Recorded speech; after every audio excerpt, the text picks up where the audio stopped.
Do you read me over? Be advised, you are coming in weak and unreadable. Say again, Com Tower. This is Pacho. Do you read me over? Pacho, this is Com Tower. I read you Lima Charlie. Com Tower, Com Tower. Request permission to launch and commence the field op. Over. Stand by. Pacho, permission granted. I say again, permission granted. Roger that. Launching podcast in 3, 2.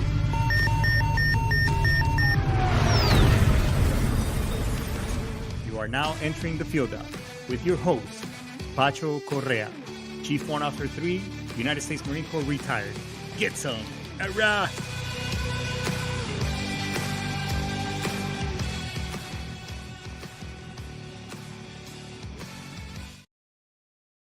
All right, get some. What's going on, everybody? Another amazing week is almost over. Friday night's Eve, baby Friday, but goddamn, it's almost the weekend, right? Aren't we excited? It's great. Hey, Luke, we got an amazing show for you today. I got an amazing guest. I mean, this person is, I like to call her my work wife. And we pretty much talk, I think, like once or twice a day. But before we bring her into the fold, hey, let's just get all the pleasantries out of the way. This show is brought to you pretty much by me. When was the last time? Let me ask you this. When was the last time that you took a real good, nice, hard look at where you stand financially? Do you know your financial independence number? That number that's going to set you free later on in life so that you're funding your money don't run out. And then now you're in your 70s. And I've even seen folks in their early 80s having to go back to work because they've outlived their income. So if you want to implement strategies, because I work with families, retirees, veterans, and just about anybody, and professionals, put strategies together that can set you apart, protect your income and your asset. Because let's face it, SGLI, VGLI, and survivor benefit plan from the military, it is not the best product for us. It's something. However, can we agree that we can take ourselves apart so that our families and our loss and the loss of that income, they don't suffer? So if this is something that you want to learn more and open and just a little bit curious, let's have a conversation. That's not that, you're not there to make a hard decision or anything of the sort. I'm not going to hard sell you, try to sell you a vehicle that you don't want. If it makes sense, great. If it doesn't, that's okay too. No, it's okay. So it's all on the show link bio. You could go to my link tree, book yourself. I'll give you a 1 hour free strategy session. We can talk about some amazing things. Again, if it makes sense and you're open and you want to implement some things, let's talk. Other than that, I also help veterans apply for the VA claims and benefits.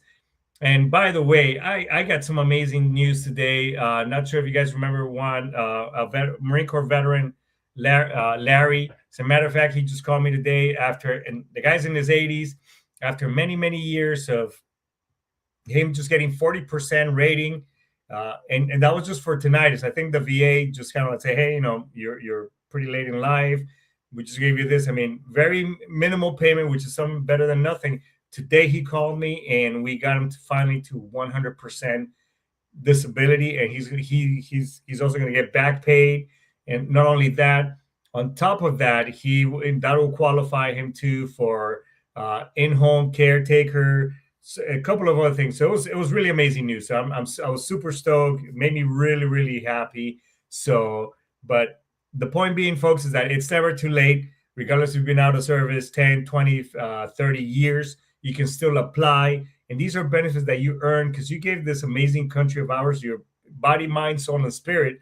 Why not get compensated for it so that, you can family live better? Maybe you want to start investing, applying some other things and whatever else. So hit me up on the show. I can definitely show you how to fish. This is a learning piece because by you learning, you can do it on your own. This is something that I do for my brothers and sisters, paying it forward. So keep that in mind and apply ASAP. All right. So I think that's pretty much it. All the pleasantries. Look, last thing is that in this show, we talk about anything, everything, whether we agree to disagree. That's the great thing about the American Constitution. It gives us our right to agree or disagree. So if you like what you hear, like, subscribe, and follow. You can follow me on TikTok, Instagram, Facebook, LinkedIn. I'm not on Snapchat. That's just way too much social media stuff for me. But You can find me anywhere. Or if you don't like the show, you don't like this sexy Desi Arnaz accent, that's okay. Swipe left, perhaps go to situated.com and check one of the shows out there. So, but hey, let's talk, let's have a conversation, let's listen. All right. I think that's pretty much it. So hey, this person she's my sister from another mister.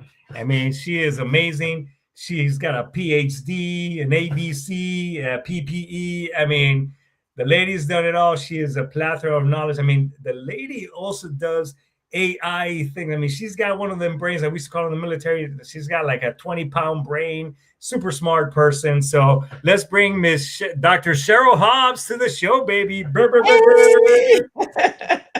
So, I always like to say Pacho's in the house. That's right. That's right. Cheryl, thanks so much, or Dr. Hobbs for everybody else.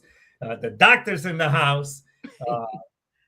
Tell us a little bit about yourself, because you got an amazing, you got a very rich and very colorful background. I mean, you're pretty much, man, it's like, I want to be you when I grow up, because I'm still growing. Well, Pacho, I'm just so honored, number one, to be here with you on this show. It is just such an amazing opportunity. And, I always like to say this because I don't take freedom for granted.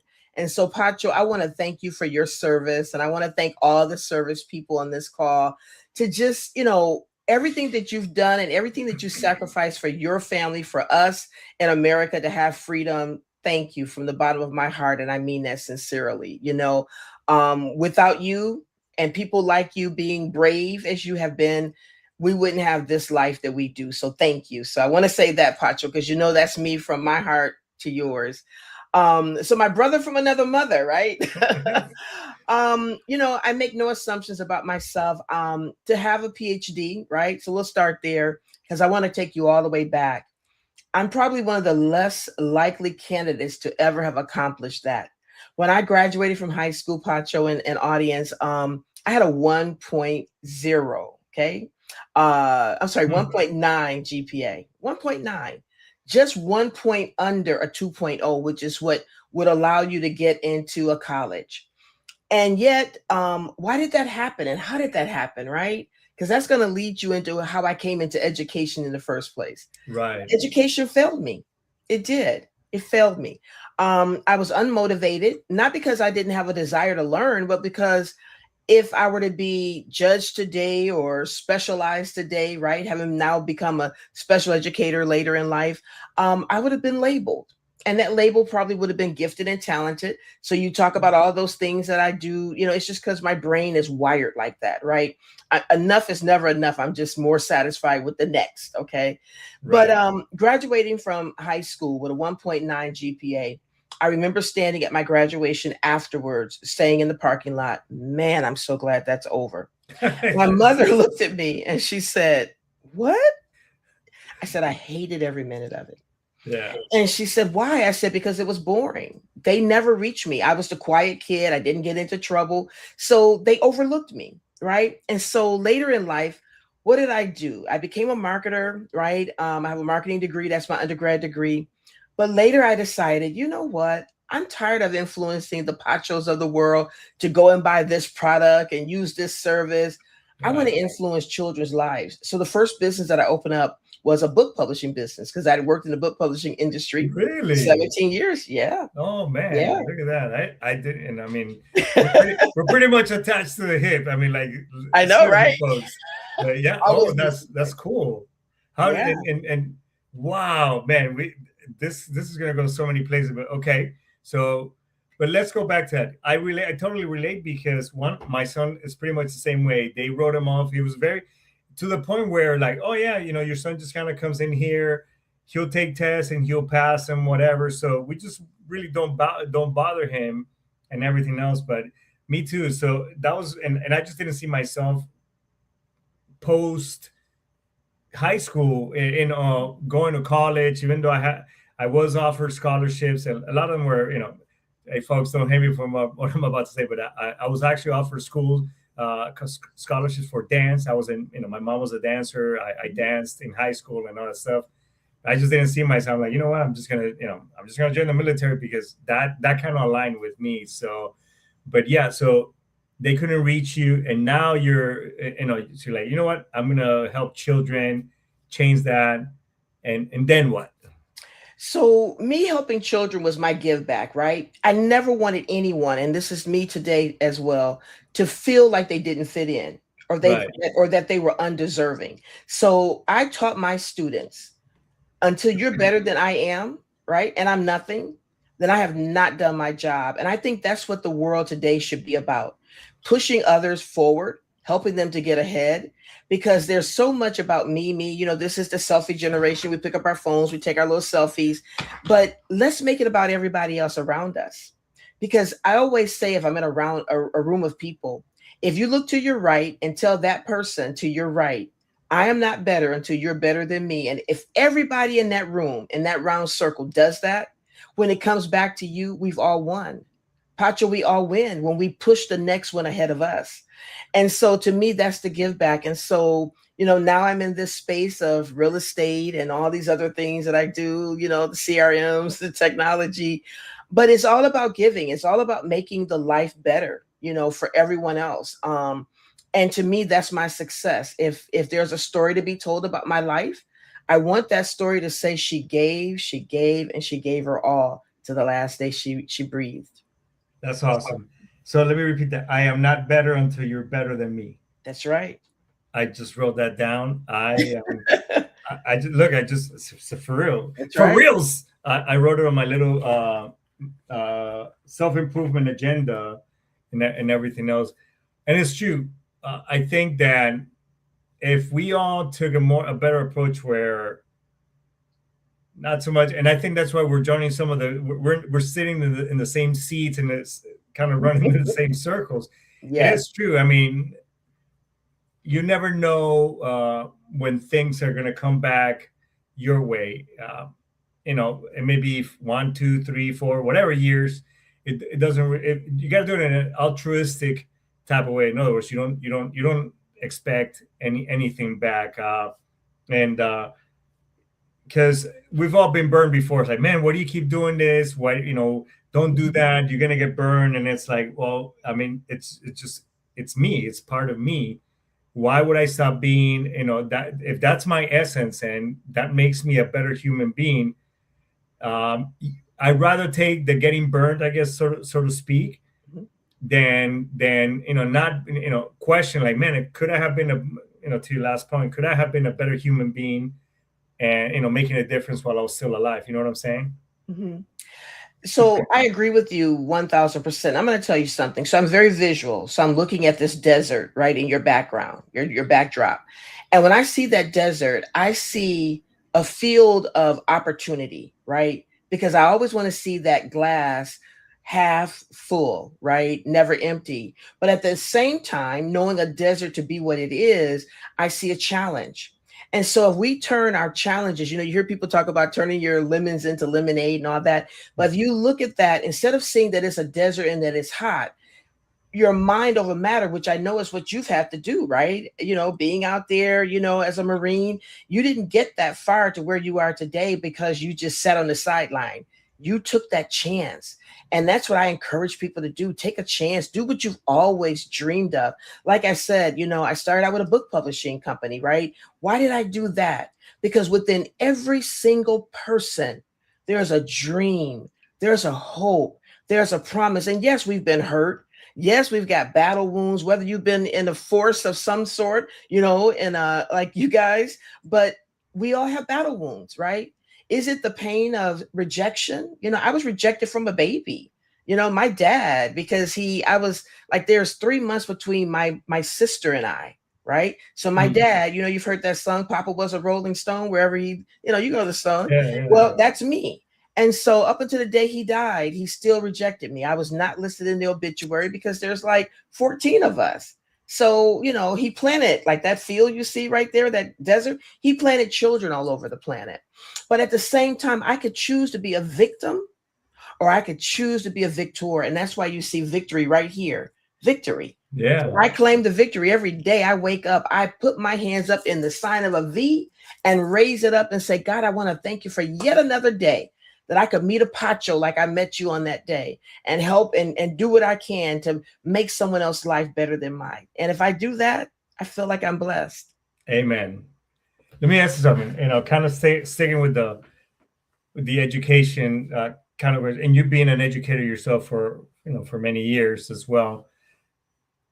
I think that, as a matter of fact, when I was growing up in Colombia, and I guess for those that time frame or that period, I guess you could say that even though we were farmers, my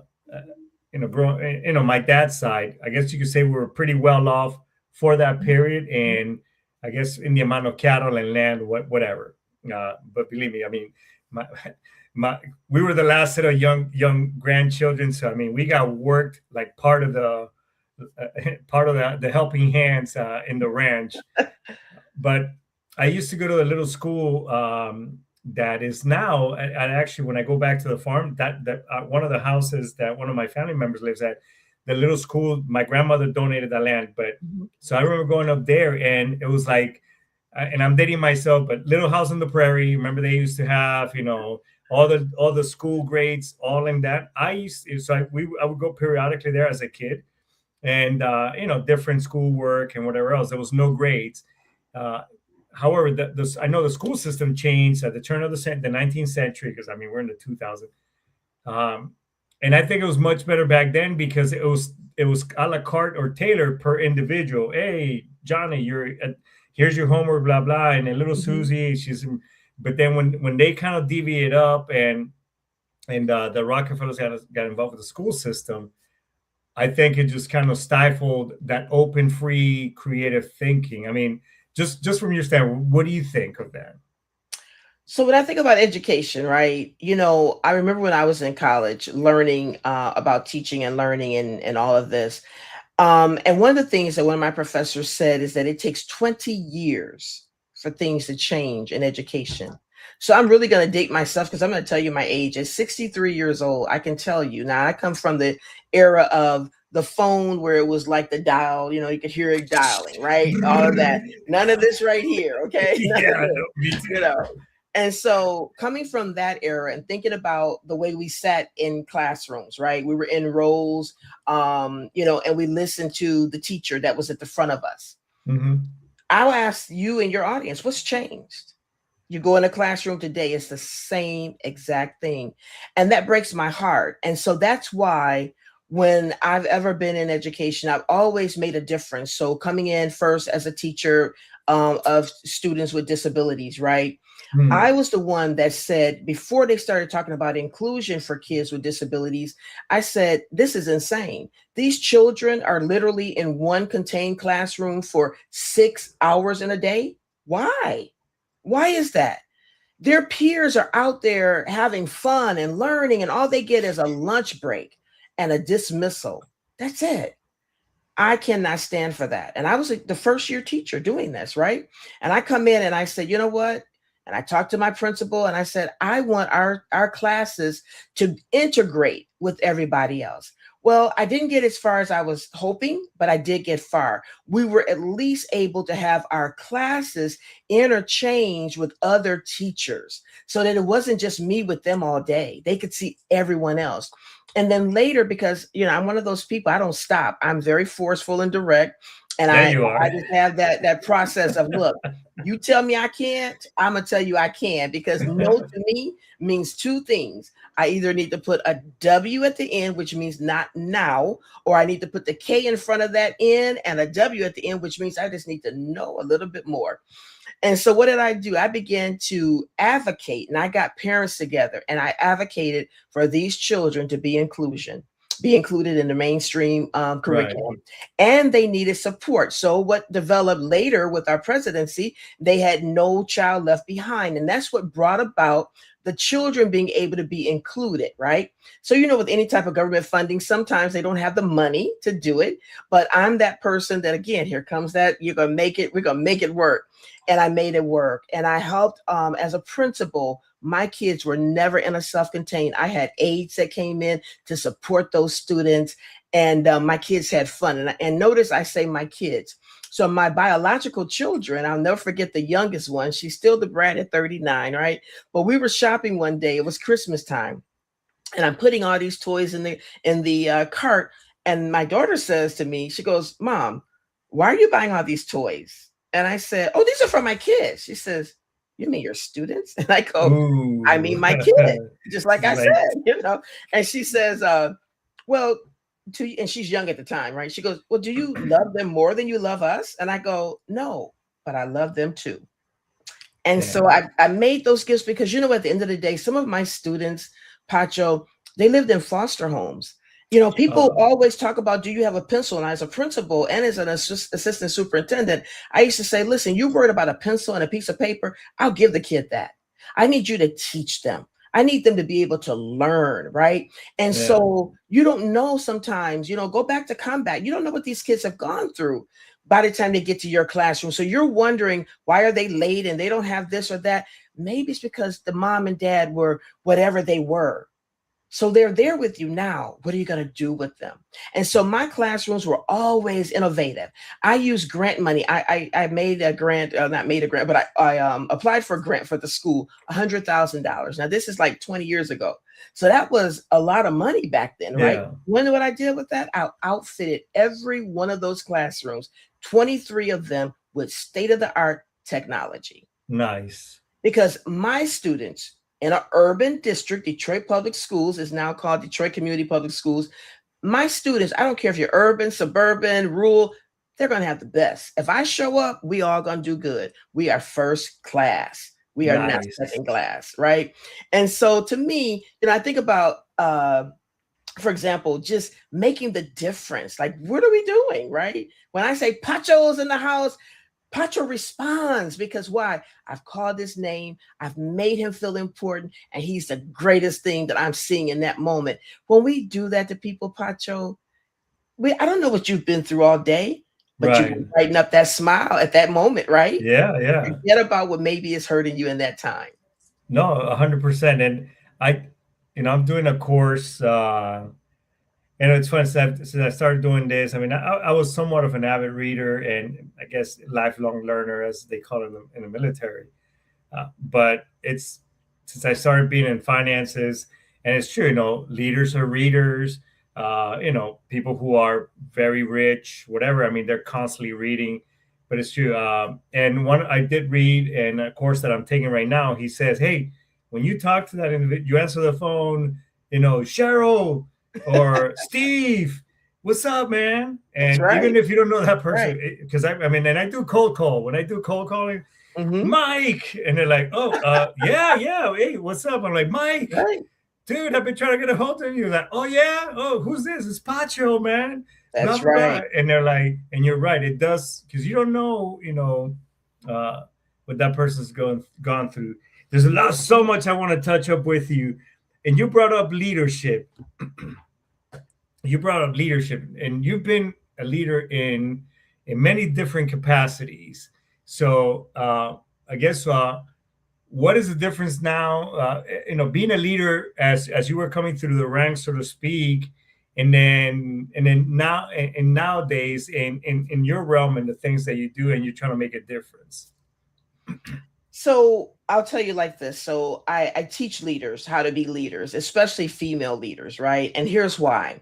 Because as leaders, I don't know if anybody could tell, but I'm African-American, okay? I'm a female. No. I know, right? Oh my God. How did that happen? Man. It happened on this show. No. Yeah. But when I show up, I'm one of those women I have broad shoulders, okay? And so when I come in with a command type presence. I don't do it intentionally. It's just the way my genetic makeup is. Hey. And so when I walk in the room, automatically people, Pacho, have sized me up one or two ways. They can't stand me because for whatever reason, I think I'm this or that. And I'm thinking, no, dear, you think that. I don't think I'm anybody, Right, like right. when people speak good of me or whatever I've done, I'm like, oh, I don't know. That's not me. I don't know. That's just crazy. But I find that in leadership, I teach women, you already have the power, you've got the position, you've got the title. Because in our society, regardless, they see men as being that stern person and they see women as being the nurturer. So show up. You've got the wisdom, you've got the knowledge, whatever you bring to the table, but show up in a way that invites people in, that brings them into a space of comfort, a space where you listen to them and you help them and you're serving them. A lot of times in leadership, people don't like to think about that, but leadership is serving. It means that I am washing your feet, right? Because you got to get out there and do what you have to do. It means that I take a humble road because, again, it goes back to if we all build upon the talents of one another. Like, I am not afraid of smart people who are smarter than me. I want you in the room. You want to know why? Because you know what I don't know. And if we put our combined knowledge together, that's a powerhouse.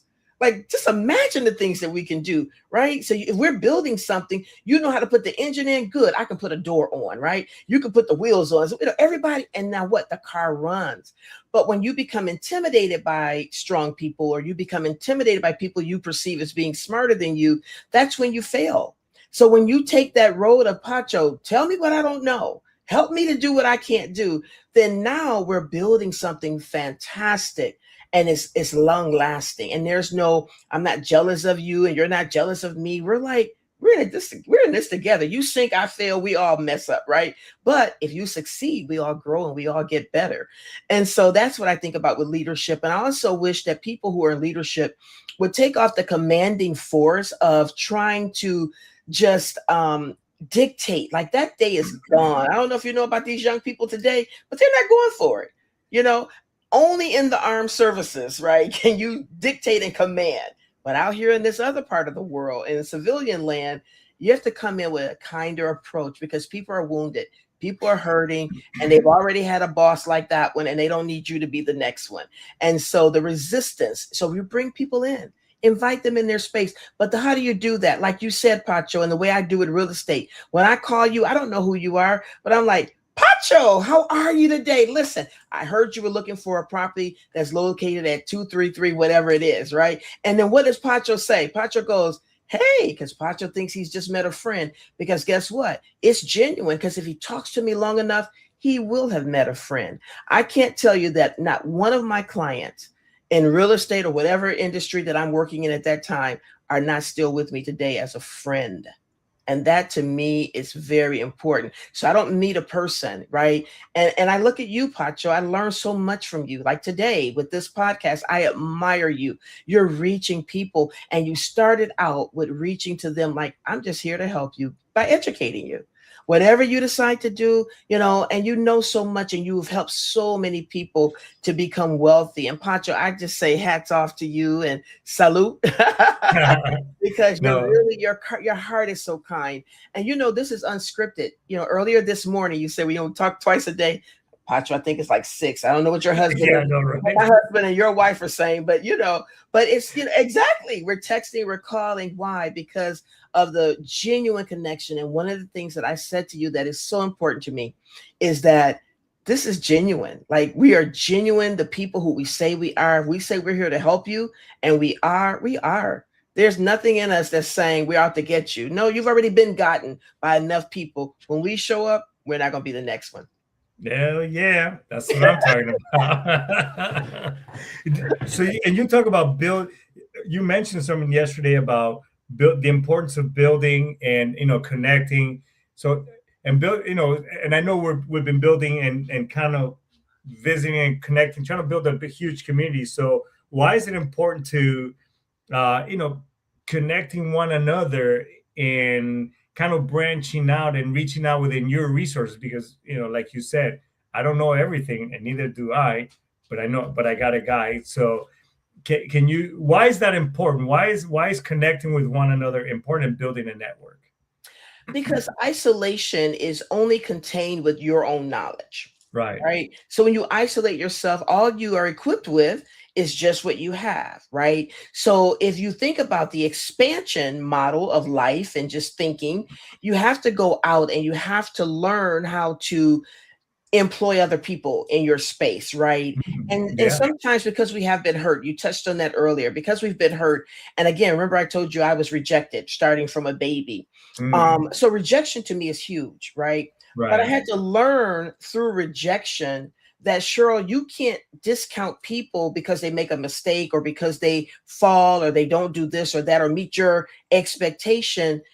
You have to just go ahead and say, you know what, to a point now, because God's still working on me.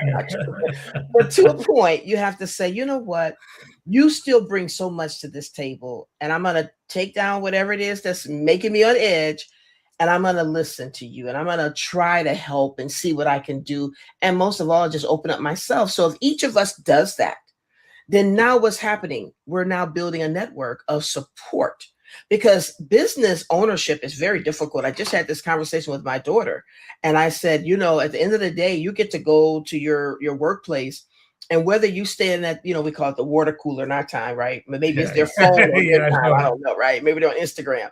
But whatever you're doing, you're still at the end of that week or 2 week or whatever, you're going to get a paycheck.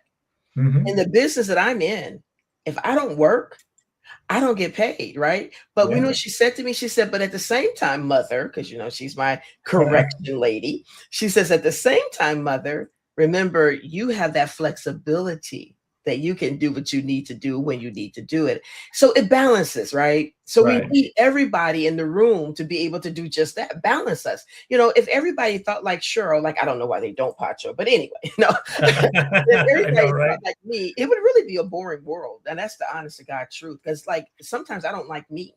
Okay. And sometimes I think my ideas are not the best ideas. So I need a Pacho and other people in the room to say, Cheryl, because I'm going to teach you guys something. And when I say guys, ladies, whoever, Cheryl, you say it like this. That's a great idea, but maybe this is not the right time. See, that's a leadership tip right there, right? I didn't knock your idea down and say, oh, Cheryl, that is the dumbest thing you could ever have said. I just said, Cheryl, great idea, just maybe not right now, right? So you temper it with an opportunity for that person to rethink that idea and maybe come forward, or maybe somebody else says, well, you know what, I was thinking about this or that. How does this sound to everyone? And when you put it in that way, remember, we don't need a bunch of commanders running around. There's a reason why in your hierarchy, you've got levels, right? You get to this stage, that stage, into, hey, we're the commander in chief. But you have to get to that point, right? And so organically, when everybody is just kind of connected and interconnected, it's a beautiful place. I tell you, I've said this to you before. I love the optics when the four of us together as two couples, like the optics are amazing, and I'm sure people look and go, oh my God, like, look at this. And we're like, this is a wonderful thing. We are happy. God is good, So that's what I think it is. When we bring more people into space, it invites everybody in and it makes the world a better place. Yeah. No, and it's funny that you say, hey, let's when I read somewhere a long time ago, hey, instead of saying that, well, sir, I think you're a blooming onion at the moment, say, that's let's explore a little bit further how you came to that idea and That's see if we right. can revisit that. But you're not really telling them like, hey, I mean, come on, seriously, you know what I'm saying? What were you thinking?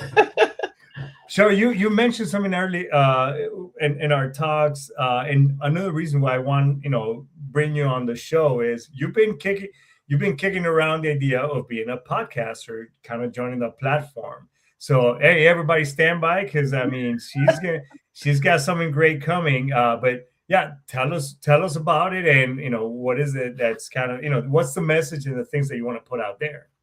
Well, thank you, Pacho. And you notice I didn't mention that because to me, I'll tell you why. I just want to talk to people. Yeah. I just want to bring them in. I just want to talk about what's interesting to them.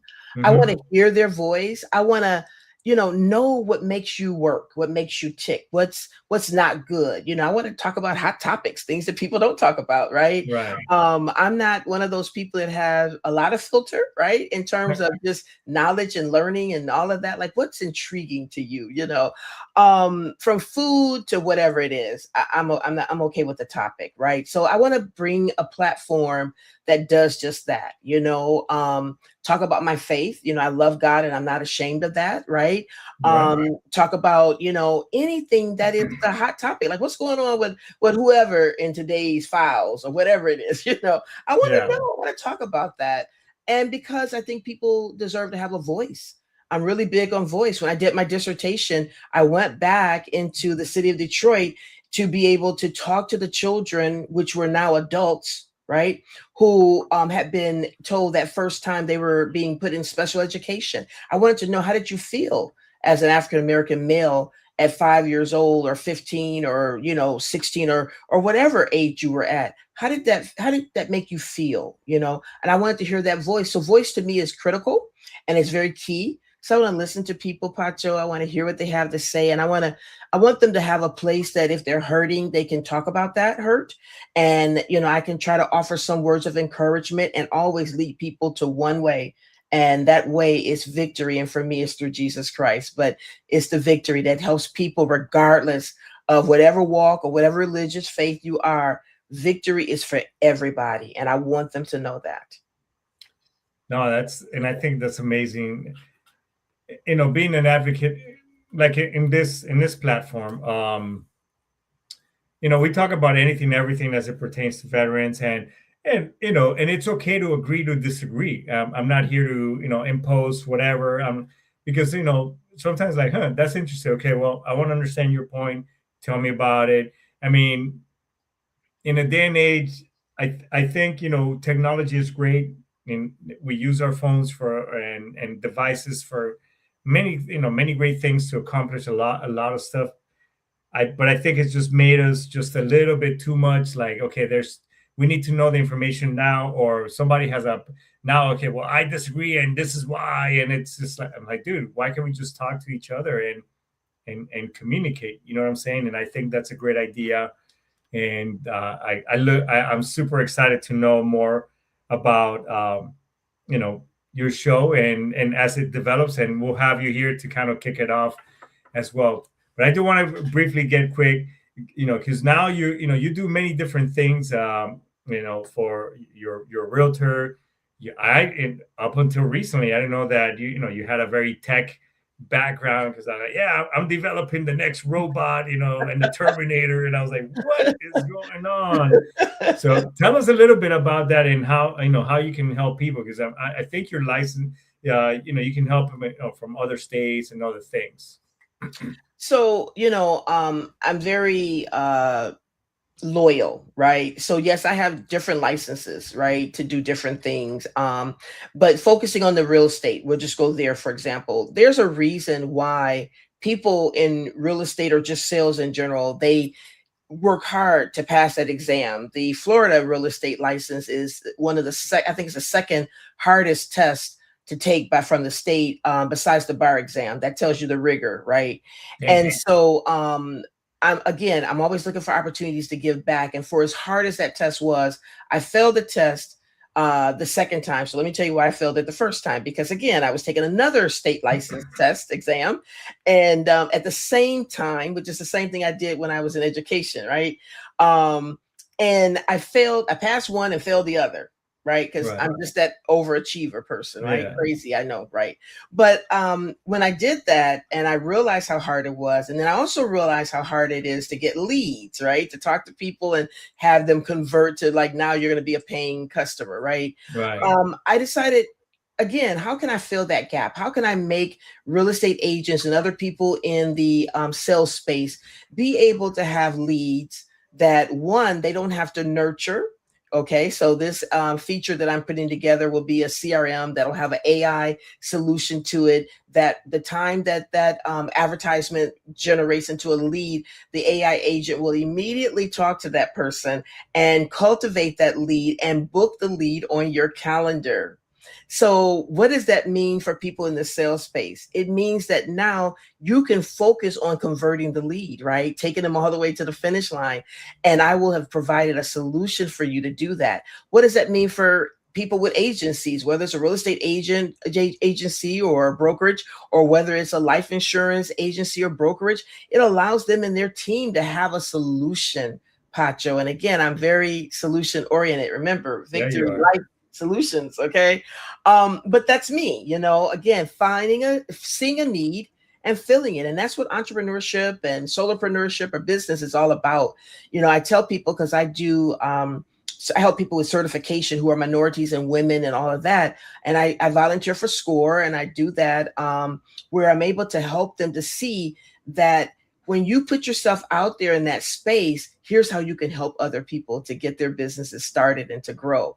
And so that to me is why I do what I do. And so this CRM is going to do just that for people in business, because everybody, I don't care if you're selling plumbing services, okay, or engineering or electrical services, where you go out to the house, you're going to need this CRM that's going to generate those leads.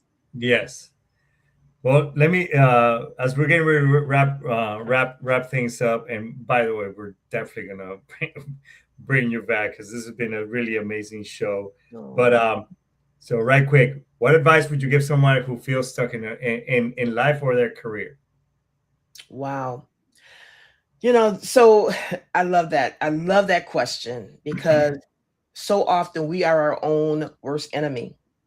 And we're like the tires that are rolling around in the mud, trying to get out and can't get out.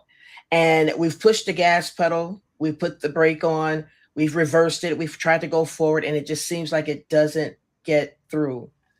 But I'm going to say to you today, step out of yourself, get behind yourself like you would with that vehicle, and push yourself out. Damn. Because sometimes help is not coming. You may just be the help you need. And what is that? Instead of having a fixed mindset, have a growth mindset that says, I can, I will, and I have. And when you have that,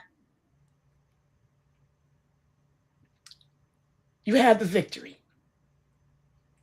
Man. So it brings me to motion, because it's real for me, Pacho. I want everybody to have the victory.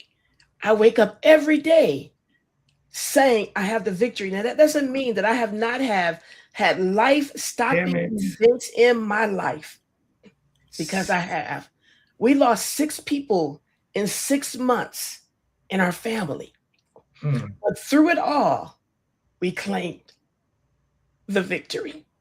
So that's what I would say to your audience. It's yours. God damn, you got me. Are an overcomer. Don't let anybody stop you, because you have the victory. You have it. It's yours. Sorry. No. But it's real. It's really real for me. This is not fake. I can't put on a face. I could put this shirt on, I could put on, my eyelash, mascara, but I can't put my heart on. It's real. That's what I want. That's beautiful. That's beautiful. So if someone wants to reach you, Cheryl, how can they do that? Well, they can reach me at victorylifesolutions.com by looking on my website, or they can call me. I'm not afraid to give you my phone number. My phone number is 954-800-5677. That's 954-800-5677. And the fact that I gave you my number tells you I'm that real person. Okay. Like I tell people all the time, look, you either like this or you don't. This is as good as it gets, or as worse as it is. Here I am. But I thank you, Pacho, for the opportunity. If there was one person that could hear my truth and feel my heart, mission accomplished. Wow. I love you, Dr. Hobbs. I love you. My brother from another mother, and you call me your sister from a mister. God is good. And Daryl is right up there too, man. Yes. Huge shout out to my man, Daryl. 45 years, that's my honey, right? Man. Now, 45 years, you don't get to where we are because you didn't have struggles. You get to where we are because we overcame those struggles. We were separated for 10 years, Pacho, right? Wow. But God brought us back together. So that's a miracle and a testimony. But that's for another story, because there may be someone that needs to hear that story. Yes. Cheryl, we'll definitely bring you back. This has been a great, man. Yeah, we're gonna talk some more after this because now you got my mind like, oh man, because every time we get together, it's like, oh, we could do this, we could do Yes. that. But 100%. Thanks so much, Dr. Hobbs. You're an Thank amazing you. individual. I'm sure we'll be talking today, tomorrow, and then the weekend. I'm here. Yeah. Thanks so much. Thank you so much for what Take you care. did. Bye-bye, everyone. Bye-bye. What an amazing individual. I mean, this was a great conversation. Man, she made very few guests have maybe brought tears to my eyes, and very few shows. But it's amazing when you have a great vibe. You're talking with that individual, and we're just kind of going back and forth. I mean, and that's what it's all about. So, I think this brings me to my last talking point is that being, whether we agree or disagree, whatever the case may be, we're all human beings at the end of the day. So when was the last time you checked on a friend? When was the last time you did a buddy check? It's been a while. One thing that us service members, or even us, anybody, we let life kind of take over us. And in a day and age where we're walking around with these devices, we're still building such a huge gap amongst each other. So with that being said, pick up the phone, do a phone check. Doesn't have to be military related.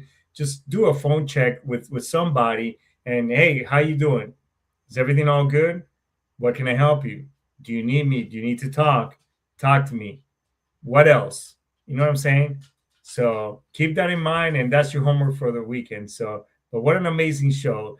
With that being said, everybody, I think we're going to index right over here. So, Ice Tomas, Daisuke. I'll see you later next week. All right, get some. Bye-bye. Peace.